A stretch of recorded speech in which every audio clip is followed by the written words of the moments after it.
Bon matin sur France 3 Bretagne, merci de votre fidélité à notre émission Ensemble c'est mieux. On se prépare à un Noël atypique, un Noël pas comme les autres. Dès lors, comment faire vivre cette magie de Noël à nos enfants en pleine crise sanitaire? On en parle dans quelques instants. Il sera aussi question de déco qui participe à cette ambiance féerique et des petites gourmandises qui rythment nos repas. Mais d'abord, on part retrouver Evan. Salut Evan. Evan qui a froid, je crois. Salut Anne-Fanté, bonjour à vous à la maison. Il fait froid ici dans la toundra parce que moi j'ai voulu aller récupérer un sapin de Noël à la source. Alors je suis pas vraiment dans la toundra pour être honnête, je suis à Montreuil-sur-Île au nord de Rennes sur une plateforme de distribution de sapins de Noël. Vous allez voir un peu les coulisses, comment sont expédiés les sapins de Noël à travers la Bretagne pour arriver dans nos salons. Bonjour Loïc. Bonjour, bienvenue à vous. Merci beaucoup, vous êtes le directeur de Floval, vous êtes producteur et grossiste en sapins de Noël. Expliquez-nous combien de sapins de Noël transitent par cette plateforme chaque année. Eh bien écoutez, oui, je suis le patron de la société que j'ai fondée en 90. On passe à peu près 120 000 arbres dans l'année. Et la saison, c'est sur combien de semaines? C'est très très court. Ça démarre, on va dire, le 23 novembre à peu près, le 20 novembre, et ça va se terminer, allez, on va dire le 15. Le 15, pour nous, le travail est fini. Après, c'est le travail de nos clients de les vendre. Oui, exactement. Mais alors d'ailleurs, là, je suis assez étonné parce qu'on est quand même un peu avancé dans le mois de décembre et il y a encore pas mal de sapins. Ça veut dire que tout le monde n'a pas encore son sapin de Noël. On a pratiquement distribué 60%, 70% de ce qu'on doit distribuer. Est-ce que vous avez une petite idée du nombre de sapins naturels qui sont vendus chaque année? Oui, au total, il y a 7 millions d'arbres qui sont vendus sur la France. C'est à peu près un foyer sur 4 qui va acheter un sapin. Et parmi ces 7 millions, à peu près 5 millions à 6 millions d'arbres naturels. Ah, donc il y a quand même 3 foyers sur 4 qui n'ont pas de sapin? Oui, tout à fait. Ah, d'accord. Et puis il y a quand même 1 million d'arbres synthétiques. Un peu plus d'1 million d'arbres synthétiques. C'est des chiffres qui ne varient pas beaucoup. On avance un petit peu comme ça, en même temps on profite et on montre à nos téléspectateurs la plateforme. Ils viennent d'où tous ces sapins, Loïc? Alors, ils viennent essentiellement de Bretagne, de tous les départements bretons, le 29, le 22, le 56, le 35, mais aussi beaucoup du 50 parce que j'ai des plantations... Le 50 c'est dans la Manche? Pardon, oui, la Manche, parce que j'ai des plantations importantes sur le 50. Et alors, vous avez créé une filière du sapin breton et même une association, je vous laisse nous en parler plus en détail. Oui, parce que le marché évoluait dans les espèces, on en parlera tout à l'heure. Le Norman faisait son apparition, il n'y en avait pas suffisamment sur le marché et j'ai invité des producteurs bretons à se diversifier. Souvent ils font autre chose, ils font de la viande, ils ont d'autres activités agricoles et à consacrer une part de leur surface utile à cette production. Et alors, vous en êtes... Ah bah, le sapin, il est plus là, il est là. Vous en êtes tellement fiers que vous avez même fait une petite étiquette. Mais elle est où cette étiquette? On l'avait préparée. Elle est là-bas. Ah bah voilà, une petite étiquette qu'on va montrer. Et je vous laisse, pendant que je le montre, vous expliquer pour afficher les couleurs bretonnes du sapin. Ouais, il y a plusieurs messages qu'on fait passer. D'abord, un message important, c'est... On voit pas. On voit pas. C'est le fruit d'un professionnel. Voilà. C'est quelque chose qui n'est pas volé à la nature, mais qui est cultivé. Oui. Sur des sols qui sont dédiés et qui sont consacrés à ça. Et effectivement, une organisation, une association Loi 1901 qui réunit 5 ou 6 producteurs aujourd'hui et j'espère plus demain pour avoir de plus en plus de sapins bretons. Aujourd'hui, on arrive à peu près à 80% de nos besoins. Ah oui, c'est bien. Floval est aussi importateur grossiste. Bon, vive le sapin breton. Anne-Fanté, j'ai une petite question. Est-ce que tu connais le nombre d'années nécessaires pour qu'un sapin atteigne une taille décente qui va pouvoir orner et décorer nos salons? Je dirais 1 an. 1 an? Oula! Diantre! Non, c'est beaucoup plus. On te donnera la réponse tout à l'heure. Ok, à tout à l'heure. Et on continue de baigner dans cet esprit de Noël. Dans ce contexte sanitaire inédit, nous allons tous vivre un Noël décidément pas comme les autres. Regardez ces images et on en discute tout de suite après. Vous faites encore un sapin de Noël cette année? Ah oui, c'est sacré. Chaque année en France, Noël, c'est pas moins de 6 millions de sapins de Noël, 61 millions de jouets, 1,26 million de lettres reçues par le Père Noël, 40 000 tonnes de chocolat. Pour tout un chacun, Noël doit être une fête, un moment de réjouissance et on y met le paquet. Cadeau, bien sûr. Budget moyen par Français, 342 €. Avec la crise sanitaire, la préparation de Noël est perturbée. Les réunions de famille risquent d'être limitées. Si cette année ce n'est pas tonton Michel qui fera le Père Noël le 24 au soir, il faut essayer de sauvegarder la magie de Noël pour les plus petits. Tous les psys s'accordent en effet à reconnaître les vertus de Papa Noël dans le développement de l'enfant. Il stimule l'imaginaire et, comme le dit Freud, il représente une expérience de réalité. Jusqu'à 7-8 ans, nos bambins sont dans la pensée magique. Il n'y a pas de différence entre l'imaginaire et le réel. C'est ensuite qu'ils vont faire la part du vrai et du faux. Bref, sans la magie de Noël, c'est les boules. Joli jeu de mots, merci. Et un plateau 100% féminin ce matin. Patricia Blin, bonjour, vous êtes psychologue à Rennes. Aurélie Vérité, vous êtes fondatrice d'Oser mon intérieur. Maud Vatinel, vous êtes blogueuse culinaire. Et Yolène, notre Madame Belle Histoire. Vous nous parlerez d'un crocodile atypique quand même à la fin de l'émission. C'est moins dire. Il est pas en plastique. Hein.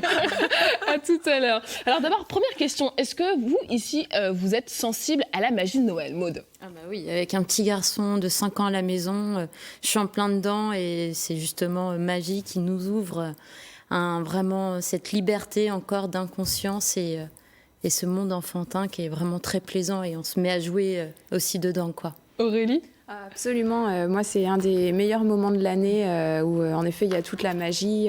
Il y a l'envie de faire plaisir aux autres, de savoir qu'on va se retrouver autour de bons plats. Je trouve que c'est vraiment la plus belle année, le plus beau moment de l'année. Oui. Yolène ? Moi, je suis sensible à la magie de toutes les fêtes. Alors, Noël, mais les autres aussi, les anniversaires, Pâques. À partir du moment où on se revoit avec des gens qu'on aime, qu'on mange des choses agréables et qu'on partage des moments, c'est important. Dernier mot pour Patricia. Mais oui, évidemment. Qu'est-ce que vous appréciez, vous, pendant cette période de fête ? Je crois qu'elle clôture bien l'année, en fait. Ouais. Voilà, hein, c'est une belle fête de la famille et des enfants. Mais je vous en parlerai tout à l'heure. Alors, c'est une passion transmise par vos parents, cette magie de Noël, que vous transmettez aujourd'hui à vos enfants. Est-ce que vous avez des souvenirs heureux de cette période de Noël, Maud ? Oui, c'est des moments où, petite, j'attendais vraiment... déjà, ça commence avec le calendrier de l'Avent. Donc, il y a toutes ces petites étapes, jour par jour, à compter et à mettre déjà avec la Saint-Nicolas, tout ce genre de petits événements. Et puis, ouais, c'est génial. Noël, ça marque une enfance, Aurélie ? Oui. Moi, les deux souvenirs qui me viennent là, c'est de préparer des truffes chocolat avec mes frères. Donc, on mettait dans des petites boîtes pour distribuer à tout le monde dans la famille. Et puis, c'était ma mère qui était exaspérée parce que je fouillais toute la maison pour savoir où c'était caché. Des souvenirs heureux, Yolène ? Oui, parce que il y a un côté un peu exceptionnel. Ouais. Et puis, c'est beau. Moi, j'ai beaucoup de souvenirs à la maison aussi, mais beaucoup les vitrines. Non, c'est pas le moment de le dire parce que malheureusement, il n'y en a plus. C'est vrai, effectivement. Mais quand on était enfant, il y avait des vitrines délirantes. Et avec mes enfants, je les ai emmenés voir des vitrines extraordinaires. C'est vrai que les vitrines de les Galeries Lafayette, c'est vraiment... C'est ce côté un peu exceptionnel qui est sympa dans Noël aussi. C'est un truc qu'il n'y a pas à d'autres moments. Ouais. Alors justement, on va écouter à présent ce témoignage de Mandy. Alors la magie de Noël, chez nous, c'est quelque chose de très important que j'ai voulu transmettre à mon fils de 2 ans. C'est les préparatifs de Noël un mois avant, la décoration du sapin, les histoires autour du Père Noël qui laissent place à l'imagination. Mais c'est aussi avant tout leur transmettre aux enfants la notion de partage, l'échange des cadeaux, passer un moment en famille autour d'un repas. C'est quelque chose d'important, je pense, en tout cas pour nous. Merci Mandy pour votre témoignage. Je ne vous l'ai pas dit tout à l'heure, mais moi, mon souvenir de Noël, c'est vraiment le petit chocolat chaud avec ma grand-mère. C'était très sympa, des petits goûters comme ça. Alors, en quoi la magie de Noël peut être intéressante pour les petits ? Comme le disait Mandy, c'est un moment de partage, un moment de convivialité. Mais je crois que le mot Noël déjà comporte la magie en soi. Et si on regarde le mot Noël, ce qu'il veut dire, eh bien Noël, en fait, c'est la fête de la nativité. Et en fait, c'est le grand miracle de la vie, finalement, Noël. C'est le jour de la fête. Voilà, on vient au monde. Voilà, donc je crois que ça comporte déjà une magie en soi, rien que le mot. Oui. Alors la grande question qui se pose, c'est faut-il laisser les enfants croire au Père Noël ? Donc on va essayer d'y répondre. Avant de vous entendre à ce sujet, on va écouter cette question de Claire. Ma fille a du coup 6 ans et demi et donc est à l'âge où on se pose des questions sur le Père Noël.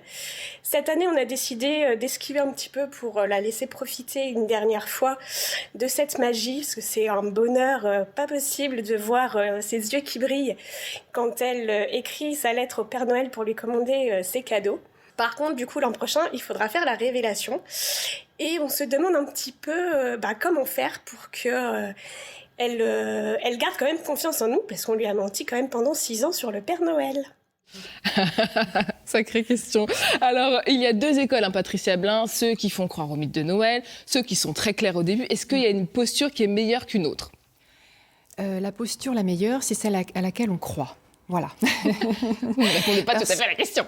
Non, parce qu'il n'y a pas forcément de mode d'emploi. Je crois que chacun doit faire confiance à soi, ce qu'il a envie de transmettre. On n'est pas obligé, effectivement, de vouloir absolument transmettre sur quelque chose qui ne fait pas tout à fait sens pour soi. Je crois qu'on transmet mieux les choses quand on les vit de façon vraiment authentique.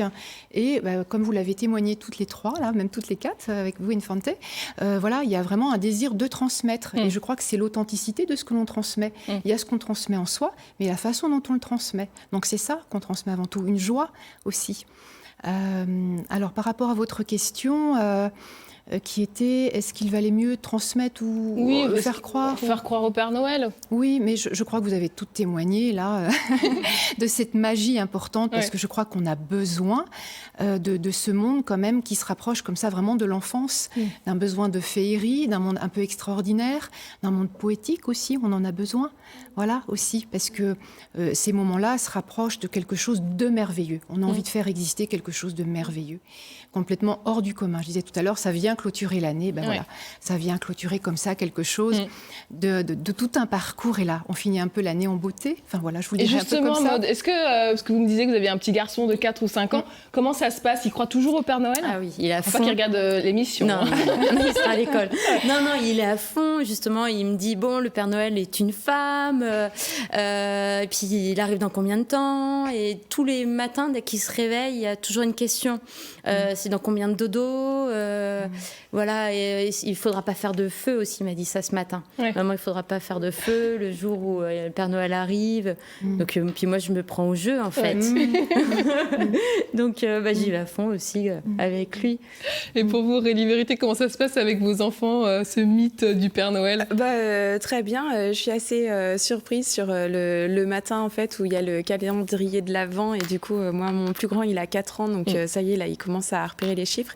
Et il a ouvert toutes les cases pour vérifier s'il y avait du chocolat, mais sans les manger.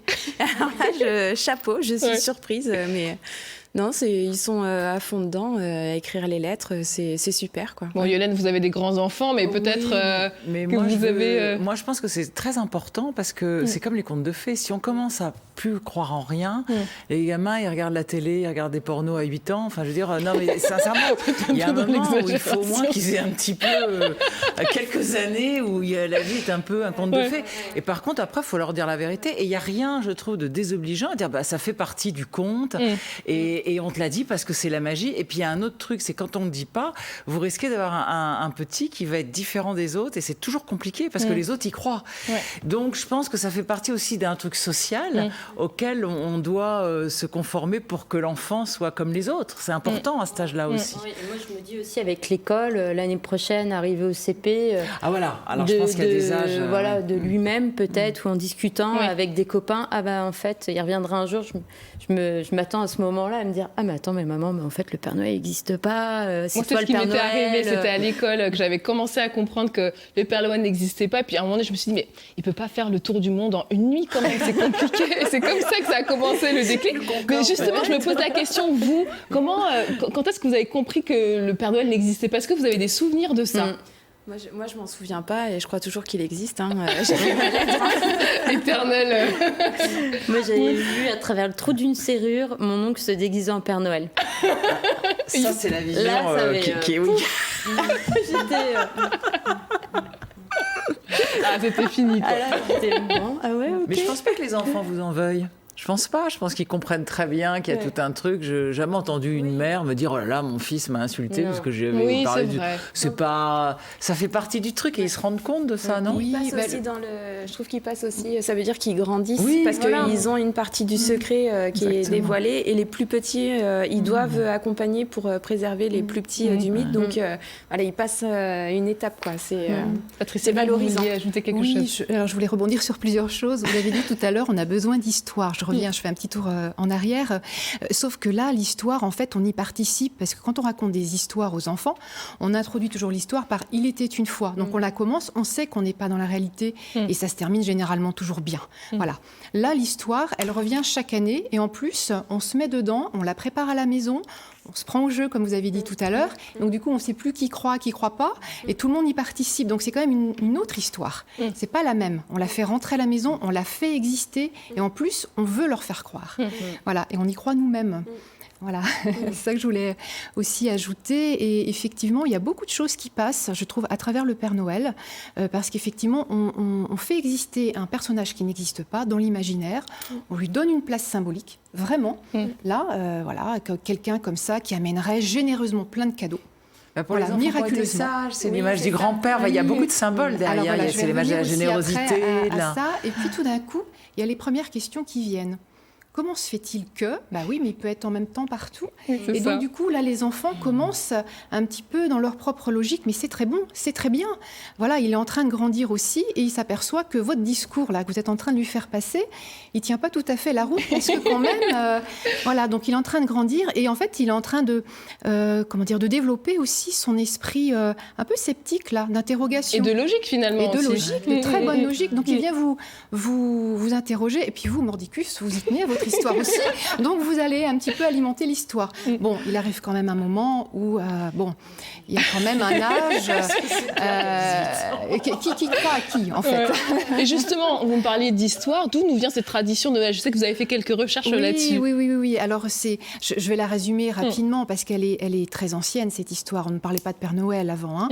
C'était Saint Nicolas, peut-être 200, 300 ans après Jésus-Christ. En fait, Saint Nicolas, alors il y a toute une histoire le concernant, mais il passait, alors il y a peu de temps, là, dans la nuit du 5 au 6 décembre, distribuer des cadeaux aux enfants qui avaient été sages, justement. Voilà. Et le pendant de l'histoire, on va dire, c'était le Père Fouettard, justement, avec le martinet. Ceux qui n'avaient pas été sages, c'était la punition. Donc cette tradition, c'est au fil des siècles un petit peu perdue, et en fait, mais elle a quand même été tenue par les Européens du Nord qui l'ont transportée dans leur migration aux États-Unis. Et en fait, c'est devenu Santa Claus, Saint-Nicolas, Santa Claus. Et il y a un pasteur new-yorkais qui a écrit un très joli poème, A Visit from Saint-Nicolas. Et A Night Before Christmas, donc la nuit juste avant Noël. Et en fait, Saint-Nicolas, petit à petit, devient le Père Noël. Voilà. Et en fait, il n'avait pas ces traits de figure qu'on lui connaît maintenant.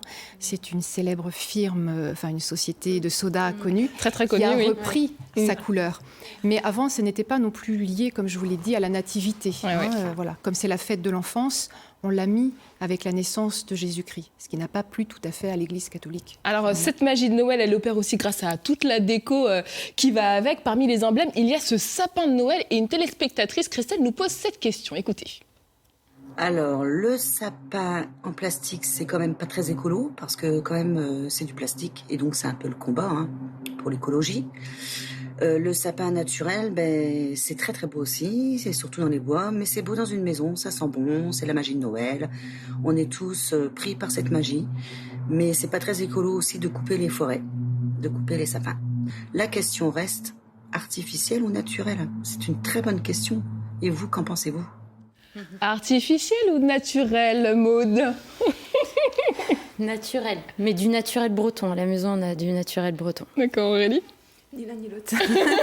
Parce que vous allez nous proposer quelques idées tout à l'heure. Bon, Yolande, on le sait, je vais le dire devant tout le monde, vous n'avez pas encore votre sapin. Qu'attendez-vous donc? Mais moi, c'est de l'artificiel. Mais je l'ai depuis 30 ans, justement. Donc, je répondrai à madame qu'en fait, à force, c'est ça le développement durable, c'est regarder sur la durée. Et sur la durée, ça n'empêche que l'artificiel est mieux. C'est toutes les analyses de l'ADEME, etc. vous diront que l'artificiel, c'est quand même mieux. Mais alors, cela dit, le sapin de Noël déco, c'est pas mal. Et justement, alors c'est quoi les tendances de l'année concernant le sapin de Noël? Et bien alors, la tendance, justement, justement, c'est écolo, c'est végétal. Donc, on va voir quelques photos, quelques illustrations, mais on va être sur le sapin, la tendance déco de Noël, vraiment, par exemple, c'est réutiliser des branches de sapin pour faire un chemin de table, par exemple, ou pour mettre sur les serviettes, pour orner la cheminée. Et pourquoi pas aussi dans le côté très naturel sur la déco des paquets cadeaux. Voilà, à base de papier craft, de ficelle, une petite branche de sapin, et puis on peut écrire des petits mots dessus. Voilà, on est très naturel pour cette tendance Noël 2020. Et justement, vous nous avez préparé le top 5 des sapins, de quoi faire des sapins originaux et écolos. Juste avant, un petit conseil pour réussir sa déco. On est sur la tendance naturelle, on va rappeler un grand basique dans la déco. Si vous voulez pas que votre sapin il ressemble au sapin mode fête foraine de toutes les couleurs, avec toutes les décos possibles, qui fait très plaisir aux enfants, mais qui est moins déco, on respecte la règle des 3 couleurs max. Donc on va vous donner quelques exemples. Là, on est sur une ambiance aussi assez naturelle, avec du vert, du doré, du blanc, et on est toujours, on respecte la base du sapin vert, doré et blanc. Une autre tendance avec on va voir dans un style un peu plus chic, avec du bleu, du blanc, du doré, et puis donc là le sapin, on l'a bombé de neige artificielle. Et enfin, la tendance la plus traditionnelle avec du vert, du rouge et du doré, assez chaleureuse. Et juste derrière, en effet, on vous a déniché le top 5. Alors, ce top 5, à quoi il ressemble? J'ai hâte de voir. Alors, vous allez voir, le top 5, du coup, c'est le sapin spécial Covid avec photos de nos proches. C'est quelqu'un qui a fait un sapin en mettant des photos des personnes de la famille, des amis, accrochées sur le sapin. C'est un sapin spécial Covid pour le top 5. Comme ça. Ouais, c'est original. C'est super chouette. Ça permet de voir toute la famille, les amis sur ce moment où on parle de se réunir. Le top 4, assez original, on a trouvé celui-ci avec des boules de Noël en lévitation. Du coup, c'est un escabeau avec plein de boules et puis des guirlandes qui sont attachées. On a le sapin, sans sapin. Ensuite, on a le top 3, en mode caisse de pommes superposée. Donc là aussi, assez original, sans sapin. Ils arrivent à faire une déco de Noël en rajoutant des petites lettres lumineuses, ce genre de choses. Ça, c'est très important. Je pense qu'on aime bien sur Noël rajouter des guirlandes, les petites lumières indirectes. Et ensuite, le top 2, tout naturellement en branche de bois. Celui-ci, on l'a peut-être déjà vu ces derniers temps. Du coup, c'est un sapin qui est construit avec uniquement des branches, les unes sur les autres. Et puis, on met la déco. Et puis, le dernier qui est tout simplement renversant, la tête à l'envers. Celui-ci, il est osé. Voilà, le sapin monté à l'envers. Il fallait y penser. Ça vous plaît? C'est vraiment très très chouette. Carrément. Alors, on ne pouvait pas aussi évoquer cette magie de Noël sans le plaisir de nos papilles, Maud. On pense bien sûr à la bûche de Noël comme deux desserts incontournables, mais en fait, il y a beaucoup plus de recettes variées et en plus des recettes allégées. C'est ça.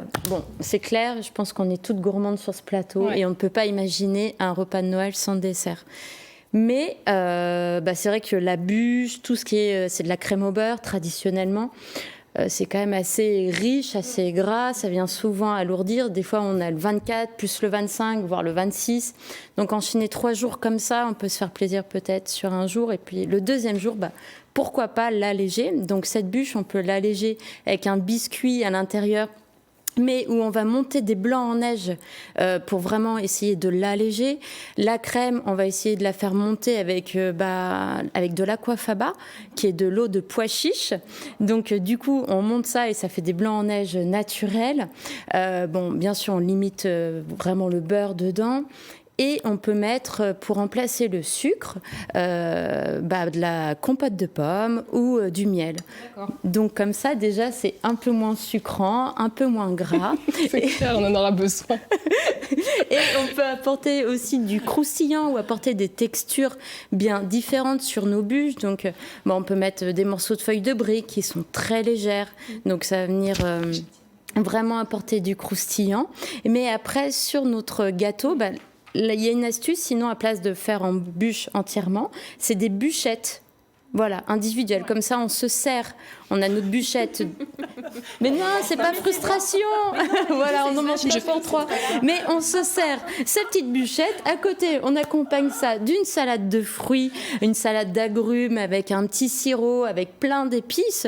Là, on est quand même sur un petit dessert qui est un petit peu plus allégé. Et puis bon, bien sûr, sinon, on veut vraiment tout alléger. On fait une salade de fruits.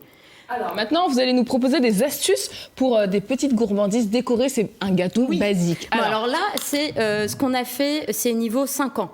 Ok, c'est ce que j'ai fait avec mon fils. Okay. Donc première astuce déjà, si on veut, si on n'a plus faim, mais avec un café gourmand, on fait des petits sablés avec des emporte-pièces. D'accord. Voilà. Okay. Donc ça, on peut faire ça en plus. Ça peut être une activité avec les enfants. Ils participent au repas. Donc après. Il y a des espèces de petits stylos crayons si vous voulez pas faire un glaçage que vous pouvez acheter dans le commerce comme ça. Okay. Sinon, un glaçage, c'est du blanc d'œuf avec du sucre glace. On mélange avec du citron. Donc ça, c'est la première astuce, les petits gâteaux. Okay. Toujours avec nos pochoirs. Toujours. Voilà, si on a des pochoirs à la maison, on peut faire avec les enfants. Sinon, on réutilise ça et on va mettre du sucre glace par-dessus. Parfait. Comme ça, on a un petit peu un dessert avec un petit renne dessus. Voilà. Autre astuce qu'on peut faire avec les enfants. Hop. On prend, là, je suis partie sur une base de gâteau au chocolat vraiment basique qui se fait en 10 minutes. Ouais. On découpe. Et là, il nous faudra 1 minute pour le faire parce qu'après, on va aller voir les pâtes. Attends, je me dépêche. Donc, hop, on prend une part, on met un bâton de sucette comme ça, clac. Hop, hop, on va faire un petit sapin. Tac. C'est pas mal. Le petit sapin. J'en ai plus. Hop. Ah. Vous voyez l'idée quand même. Ouais, carrément. Ok. Ouais. On vient mettre des petits zestes d'orange par-dessus, des petits bouts de noix de coco, tout ce qu'on veut. Ouais. Et on a notre gâteau sucette qu'on peut faire avec les enfants ou on peut faire ça en 2 minutes. C'est excellent. Okay. Voilà. Bon, on va faire une petite pause. On va retourner voir Evan. Evan qui s'est rendu à l'entreprise de Floval qui produit près de 120 000 sapins par saison. Est-ce que tu connais toutes les variétés maintenant, Evan ? C'est ça, exactement. Enfante, on va essayer de vous en parler tout à l'heure des variétés, mais il se met à pleuvoir, alors on va faire ce qu'on peut, c'est la magie du direct. Loïc, expliquez-nous combien de temps met un sapin avant d'avoir la taille optimale pour être dans notre salon ? La taille optimale, c'est à peu près la vôtre. C'est 1m50 à 1m80. 1m50, non mais vous êtes marrant, vous. De 1m50 à 1m80. Ah ouais. Vous avez d'ailleurs une magnifique casaque bretonne. N'est-ce pas ? Vu qu'il pleut, je trouve que c'est plutôt pratique. Combien d'années est-ce que... 8 ans, entre 7 et 8 ans. Quand il est à 1m50, c'est plutôt 6 ans. Quand il est à 1m80, c'est plutôt 8 ans. Voilà. Et alors vos sapins là, qui sont en train d'être chargés par vos équipes derrière nous, ils vont être vendus où ? Ils vont être vendus partout dans la grande distribution. C'est essentiellement la grande distribution alimentaire et les jardineries qui représentent 50% du marché. Et derrière, les fleuristes, les marchés, les magasins de bricolage, de décoration. Il y a beaucoup d'endroits où on vend des sapins. Le terroir breton est vraiment une terre fertile pour le sapin ? Oui. Initialement, c'était le Jura, les Vosges, le Morvan. Et la Bretagne est devenue un gros pays de production. Et alors, est-ce que quand vous coupez un sapin, vous en replantez derrière après ? Systématiquement, même non. On plante à peu près 9 000 à 10 000 arbres sur un hectare qui va être... exploité sur 2 ou 3 ans, on ne coupe pas tout, on va petit à petit faire les prélèvements et au bout de 3 ans, on va laisser le terrain en jachère, faire un engrais vert, un enfouissement pour réamender le sol et puis c'est reparti pour un cycle. Bon, vous savez ce qu'on va faire, on va rendre l'antenne parce que là on est en train de se prendre une grosse tossée. J'ai pas envie de ressembler à François Hollande lors de son discours à l'île de Stein. Moi c'est une image qui m'a marqué. C'est pas facile. Donc Enfante, on essaie de se retrouver tout à l'heure avec plein de variétés de sapins à vous présenter, leurs avantages et leurs inconvénients. À tout à l'heure. Allez vous réfugier donc. Allez, à tout à l'heure. Et vous le savez, cette saison, priorité aussi à l'emploi dans Ensemble, c'est mieux. Parmi les secteurs qui recrutent, on vous présente ce matin le joli métier d'Atsem. Voyez le portrait de Rachida. Lundi, mardi, mercredi, jeudi, vendredi, samedi, dimanche. Beniaklef Rachida, Atsem, agent territorial spécialisé en école maternelle. Je voulais être aide à la personne de manière générale au départ. Et en fait, quand on fait des stages, il s'est trouvé que c'est avec les enfants que je voulais être, quoi, auprès des enfants. On appuie un peu dessus et on va avoir l'empreinte de la feuille. Mon rôle dans la classe, c'est d'accompagner les enfants dans leurs ateliers, d'assister la maîtresse et accompagner les enfants dans leur autonomie. On est un repère affectif très important pour l'enfant parce que voilà, en dehors de papa et maman que je vois très peu, bah voilà, Rachida et les autres collègues sommes les personnes qui voient le plus. Donc si nous, on n'est pas sécurisante, qui va l'être à côté des parents, quoi. Mais t'as réveillé maman? Non? Maman et papa. T'as réveillé tous les deux? Et après, t'as eu un câlin, ça allait mieux? Et là, tu viens d'y repenser comme ça? Ouais, ça va aller. C'est un gros rôle qu'on a d'accompagnement affectif, psychique et affectif, oui. Donc il y a des moments où des petits temps de latence où ils ont besoin d'avoir quelqu'un sur lequel ils peuvent se réconforter et puis se dire voilà, je me pose et moi je suis là pour ça. Je te remets ta barrette. Quand ils arrivent à 3 ans, la vie sociale, ils la connaissent très très peu. C'est nous les premiers protecteurs. Ben, j'en ai des frissons, ça me touche. Aïden, t'es pas avec moi? T'es pas une grenouille? Bah si, on va manger. Tu manges pas aujourd'hui? J'ai pas de recette, je suis moi. Je les prends eux comme ils sont. Que ce soit un petit enfant qui soit hyper introverti, que ce soit un enfant qui a un énorme caractère, je vais pas essayer de le changer. Et c'est le seul moyen pour que ça se passe bien. Moi, j'aime bien les ananas. Moi aussi, j'aime bien les ananas. Par contre, on joue pas avec les couverts, les enfants. J'aime le fait d'accompagner les enfants et d'avoir un rôle important dans tout ce qui est technique dans la classe. Moi, j'aime mon métier de A à Z. Bien sûr qu'on s'attache. Qu'elle soit belle ou triste, on vit énormément d'émotions avec les enfants.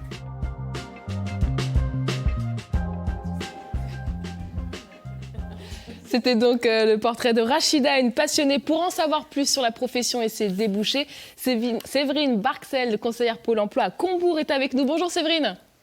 Bonjour Reine Santé, bonjour à toutes. Alors l'ATSEM est le véritable bras droit des instituteurs en maternelle. Il ou elle est au plus près des enfants toute la journée.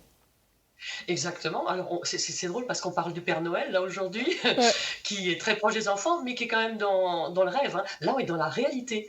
Et donc, effectivement, l'ATSEM, c'est l'assistant d'enseignant essentiel pour les activités pédagogiques, éducatives, mais également la sécurité et l'hygiène des enfants et des locaux, vous avez compris, tout ce qui... Voilà, et les relations avec les enfants et les parents. En fait, c'est l'adulte de référence, de confiance, qui est présent tout au long de la journée. Si vous avez des enfants qui vont à l'école, vous savez combien, pour vous, c'est important. Voilà, alors concrètement, dès le matin, il va accueillir les parents, accueillir l'enfant, il va entendre des petites confidences, peut-être d'ailleurs. Il va aider au déshabillage, en essayant de rendre l'enfant autonome, bien sûr. Il va intervenir dans les petits accidents, dans les petits chagrins, nettoyer les tables, le matériel, préparer, etc., etc. Et puis, en tout cas, sur le plateau, on est toutes fans, parce que nos petites mamans, on sait tous de quoi on parle. Alors, quelles sont les différentes voies possibles pour exercer ce métier, Séverine ? Alors là, on parle d'ATSEM avec un T, c'est-à-dire territorial, et donc on est bien dans la fonction publique territoriale. Hein. Il y a 3 fonctions publiques, vous savez, d'État, hospitalière et territoriale. Et donc là, c'est un fonctionnaire, en fait. Donc qui dit fonction publique dit concours. Donc il y a les fameux 3 concours, le concours externe, interne et le 3e concours. Pour le concours externe, qui est le plus habituel, il faut avoir le CAP, accompagnant éducatif petite enfance, l'ancien CAP petite enfance, dont on parlait souvent. Hein, voilà. Et puis après, c'est le concours, et donc il faut le préparer, évidemment. Hein, c'est ces concours qui se préparent. Le concours interne, lui, il est pour des personnes qui sont déjà dans la fonction publique et qui travaillent auprès. Voilà. Et puis le 3e concours pour des gens qui ont eu, par exemple, Rachida, peut-être passer ce concours, je ne sais pas, parce que c'est une reconversion dans son cas. Vous voyez, vous avez vu, il nous reste juste quelques secondes, Séverine. Est-ce que c'est un secteur qui recrute en Bretagne, rapidement ? Alors, rapidement, ça va recruter parce qu'il y a des départs à la retraite prévus. Et je voulais juste signaler qu'il y a un concours qui est prévu en 2021, ça devait être en 2020, il est en 2021. Donc, profitez-en, inscription du 27 avril au 2 juin. Donc, ceux qui veulent préparer le concours, c'est possible en 2021. Voilà. Merci beaucoup, Séverine. Je vous souhaite d'excellentes belles fêtes de fin d'année. Merci et à bientôt. Merci à vous tous aussi, à vous toutes aussi. Une très belle fête. Merci. Place maintenant à notre belle histoire du jour. Une belle histoire avec un crocodile. Oui, c'est possible, Yolène. Alors, c'est un Américain qui n'a pas le moral. Il est un peu fragile et au lieu de prendre des médicaments, il a enregistré en soutien émotionnel son crocodile, 1m50, 30 kg, belle bête quand même. Hein. Et qu'est-ce qu'on entend par animal de soutien émotionnel? Alors, aux États-Unis, vous l'enregistrez à la Dog Registration, avec l'accent, s'il vous plaît. Et en fait, ça vous permet surtout d'aller vous balader avec. Hein. C'est tout simplement... voilà. Mais ça n'empêche que, manifestement, ça lui fait quand même du bien. Ça ne doit pas être très pratique comme animal. Alors, c'est vrai que c'est pas très pratique. Alors, d'après ce qu'il dit, hein, parce que moi, je connais pas très bien les crocodiles, personnellement, il est très facile. Il passe ses journées affalé sur le canapé à regarder la télévision. D'ailleurs, je pense qu'on pourrait lui envoyer les liens de Ensemble c'est mieux. On il adorerait. Sinon, il barbote dans une piscine en plastique et il mange des ailes de poulet. Donc, il est pas très Ça ne doit compliqué. pas être donné à tout le monde quand même. C'est quand même un animal dangereux, il faut le rappeler. Hein. Alors c'est vrai que c'est dangereux. Une fois de plus, il connaît bien les animaux. Il dit qu'il est particulièrement cool comme un crocodile. Enfin, comme crocodile. C'est vrai que, regardez, il aime se faire caresser. Il joue à la bagarre. Il dort toute la journée. Il dort dans son lit. Il faut quand même le faire. Il dort dans le même lit. Et alors, ce que je trouve très drôle, c'est qu'il joue avec des poissons et des grenouilles sans les manger. Et il a peur des chats. Donc c'est quand même un croco qui n'est pas très macho. Hein, parce que, franchement, croco qui a peur des chats... Alors, est-ce que ça peut lui poser des soucis avec ses voisins ou sa famille? La famille n'était pas très convaincue, il faut reconnaître, ils auraient préféré un caniche, à la Dog Registration aussi. Mais vous savez qu'on peut enregistrer n'importe quoi comme animal, enfin n'importe quoi, c'est pas gentil. Il y a même des gens qui se sont baladés avec des pans au supermarché. Ils allaient avec leurs pans. Bon, tout ça, c'est un peu drôle, c'est l'anecdote, mais c'est quand même l'occasion de rappeler un peu les bienfaits des animaux de compagnie, et notamment en ce moment avec la Covid, je dis toujours la Covid avec le confinement. Et il y a eu un sondage sur Wamiz, qui est un site pour les animaux, qui dit que 76% des gens qui ont des animaux domestiques disent que vraiment, ils ont gardé le moral grâce à leurs animaux. Et justement, pendant le confinement, est-ce que c'est le fait qu'on a pu sortir avec nos chiens et que c'est devenu aussi un bon prétexte? Vous avez raison. Alors, vous avez à la fois raison et pas raison. Raison parce que c'est vrai que c'est un côté physique. Et d'ailleurs, c'est prouvé d'une façon générale, les gens qui ont des chiens sont en meilleure santé que les autres. Avis à la population. Il va falloir en avoir un très vite. C'est un peu logique parce que vous marchez, donc meilleure activité cardiaque, meilleurs muscles, meilleure morale, vous vous baladez, vous faites des choses au lieu de glander toute la journée. Quoi. J'adore l'image que je donne des gens qui n'ont pas de chien. Mais il n'y a pas que ça. Il y a aussi que vous jouez, vous bougez, vous vous amusez, il y a des interactions avec un chien ou un chat et c'est très bon pour le moral. Vous dites qu'ils font du bien au moral, c'est-à-dire? Absolument. Alors ça aussi, ça a été vraiment prouvé. Notamment, c'est un anti-solitude. Alors, habituellement, c'est connu. Quand vous baladez avec un chien que vous êtes célibataire, c'est le meilleur plan drague. Hein. Franchement, d'accord avec moi. Tout de suite, vous faites des rencontres. Pendant la Covid, c'est encore mieux. Enfin, c'est encore mieux.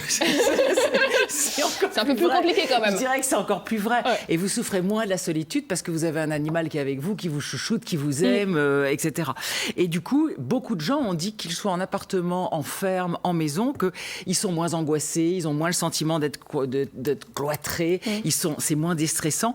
Et on a prouvé, il y a vraiment des tas d'études qui prouvent que même regarder un poisson rouge nager, caresser un chat, déjà vous vous sentez mieux. D'ailleurs, ça s'appelle la zoothérapie, on en parlera une autre fois, qui est utilisée en EHPAD, etc. Les enfants adorent les animaux. Alors, rapidement. Pour les enfants, c'est très bon. Ça leur donne le sens des responsabilités, etc. C'est bon pour tous les enfants. Et donc, rapidement, en conclusion, un chien, c'est bon pour les enfants, mais c'est pas un objet. On le prend pas, on le jette, on le donne. Voilà. Donc, ils nous aiment pour toujours, aimons-les pour toujours aussi. C'est peut-être aussi le moment d'écrire un conte de Noël autour de ce crocodile. Voilà. Ça nous changera nos habitudes. Allez, à présent, une idée qui va vous plaire, j'en suis sûre, Yolène. Et si on offrait à nos proches des arbres comme cadeau de Noël? Regardez.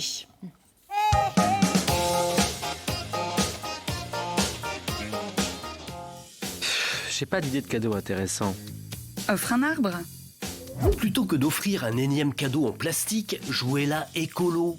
Offrez un arbre qui luttera contre le réchauffement climatique en stockant du CO2, le principal gaz à effet de serre, et permettra à tout un système naturel de se développer. Offrir un arbre, il n'y a pas plus simple. Ça se fait sur Internet en quelques clics. Vous choisissez votre projet de plantation, dans le monde ou en France, votre arbre à partir de 3 €, et vous désignez un eurodestinataire. Il recevra un certificat de plantation. Pour ses 28 ans, Lucie a eu la bonne surprise de se faire offrir un arbre en cadeau. Mes frères m'ont offert pour mon anniversaire un super cadeau. C'était des arbres à planter sur Reforest Action. Et en fait, j'ai adoré. Ça m'a tellement plu que j'en ai d'ailleurs offert autour de moi. Et c'est unanime. Ça prend 3 clics, ça prend 1 minute 30. Et juste de faire un geste pour la planète, de faire un geste juste tout simplement qui nous parle, de donner du travail aux populations locales. C'est vraiment très inspirant. Une très très belle symbolique. Offrir un arbre, un cadeau original, symbolique, écologique et durable. Bref, un cadeau aussi pour la planète. Et de l'arbre au sapin, il n'y a qu'un pas, vous me voyez venir, on part retrouver Evan à Montreuil-sur-Île.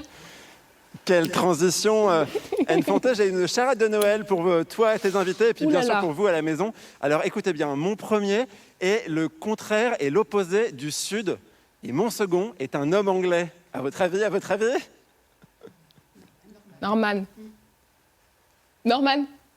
Norman, voilà, trop fort. Merci Aurélie. Évidemment, on va vous présenter avec Loïc, le directeur de Floval. Vous allez nous présenter 6 variétés différentes de sapins. D'accord. On commence avec l'épicéa. Oui, c'est le sapin de l'ancien temps, de nos parents. D'accord. Et grands-parents. Il perd ses épines. Ah oui, c'est le problème. C'est qu'effectivement, il résiste peu à la chaleur des habitations, il pique, il perd ses épines. C'est exactement ce que veut pas le consommateur. Bon, alors qu'est-ce que veut le consommateur ? Le petit baby. Le consommateur, c'est relativement clair. Quand j'ai fait une étude de marché en 1990, il voulait l'opposé. Il voulait un sapin avec des longues épines, plutôt souples, qui durent jusqu'à l'épiphanie. C'était très clair. Durablement, mais l'épicéa ne savait pas le faire. Donc celui-ci, c'est le Norman. Et le seul problème, c'est qu'il voulait un sapin pas trop cher. Et le Norman, malheureusement, il met beaucoup plus de temps à pousser. Tout à l'heure, vous parliez de 7 à 8 ans pour un Norman. Un épicéa, en 5-6 ans, c'est fait. D'où la différence de prix. Et ils viennent d'où, les Norman ? Ils peuvent être produits en Bretagne et originellement, ils viennent d'où ? Alors, à l'origine, c'est une graine qui vient de Géorgie, des montagnes de Géorgie. Et il y avait un petit village qui s'appelait Ambro-Loria. Et c'est la meilleure graine pour produire du Norman. Du Norman. Alors ensuite, on en a 3 autres et il nous reste 1 minute. Vous relevez le défi ? Un deuxième abies, parce que c'est intéressant de savoir que le sapin, initialement, le sapin de Noël, l'épicéa commun, c'était pas un sapin. Les sapins, c'est des abies nobilis, abies Norman. On apprend et donc, pendant des années et des années, on a utilisé un sapin qui n'en était pas un. C'était un pin de Noël.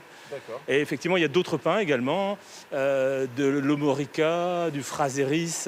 Il y a pas mal de choses, et ça c'est un grand 10, c'est encore un abies. Il est sympa celui-là, je trouve, j'aime beaucoup. Très odorant. Ouais. Oui, c'est très odorant. Ça sent Noël. Qu'est-ce qu'on fait de son sapin après Noël, justement ? Quelle est la meilleure chose à faire ? On les recycle. Il faut continuer ce qui a commencé à être fait. Récupération par les municipalités. Aujourd'hui, on récupère plus de 50%. Et derrière, ça sert de paillage. Malheureusement, ça ne sert pas d'amendement, mais on fait des paillages intéressants et les municipalités nous aident à récupérer. Il faut continuer dans ce sens-là. L'objectif, c'est d'en récupérer 80%. Bon, parfait. Merci beaucoup pour cette visite, Loïc. Merci de nous avoir trouvé un endroit pour se mettre à l'abri.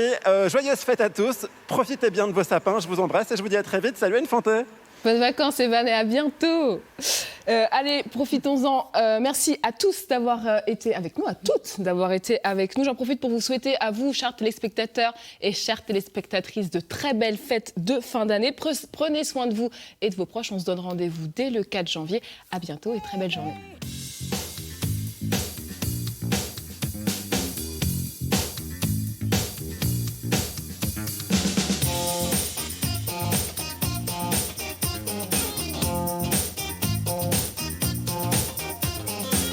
Bye.